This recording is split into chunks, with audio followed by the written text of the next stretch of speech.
जिंदगी भर इधर ही रहेगा, दुबई में रहेगा। इसलिए हम लोग बोल रहे हैं हर टाइम সৌদি আরবে অবস্থানরত প্রায় ৬৯,০০০ অনিবন্ধিত বাংলাদেশির পাসপোর্ট নবায়নের অনুরোধ জানিয়েছে ঢাকায় নিযুক্ত দেশটির রাষ্ট্রদূত ইসা ইউসুফ ইসা আল দুহাইলান। বুধবার সচিবালয়ে ডাক, টেলিযোগাযোগ ও তথ্য প্রযুক্তি উপদেষ্টা মোহাম্মদ নাহিদ ইসলামের সঙ্গে সাক্ষাৎকারে সৌদি রাষ্ট্রদূত এই অনুরোধ জানান। রাষ্ট্রদূত আল দুহাইলান অন্তর্বর্তী সরকারের প্রশংসা করে বলেন, দেশকে সমৃদ্ধির পথে নিয়ে যেতে এই সরকার সক্ষম হবে। সৌদি সরকার বাংলাদেশের সঙ্গে আছে এবং ভবিষ্যতেও থাকবে।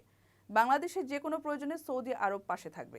রাষ্ট্রদূত বলেন, বর্তমানে প্রায় ৩.২ মিলিয়ন বাংলাদেশি সৌদি আরবে কাজ করছেন। অফিসিয়াল চ্যানেলের মাধ্যমে তারা বছরে $5 বিলিয়ন এবং আনঅফিসিয়াল চ্যানেলের মাধ্যমে আরও $5 বিলিয়ন রেমিট্যান্স পাঠান।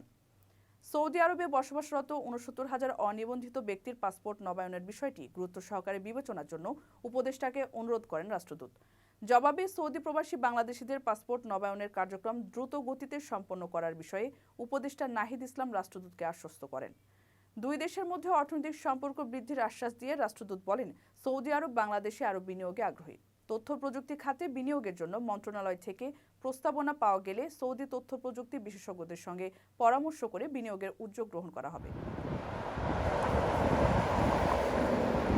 কারো কাছে স্বপ্ন পূরণ, কারো আনন্দের উপলক্ষ, আবার কারো জীবন পাল্টে দেওয়ার মুহূর্ত, কখনো জীবন বাঁচাতে সর্বোচ্চ গতিতে উড়ে চলা, কারো আবেগের শেষ মুহূর্ত, আপনজনের শেষ বিদায়ে শামিল হওয়া, এমন সব ইচ্ছে পূরণে সর্বনিম্ন ভাড়ায় দ্রুতগতির বাহন প্রবাসীর হেলিকপ্টার। আপনার প্রয়োজনে যোগাযোগ করুন আমাদের হটলাইনে।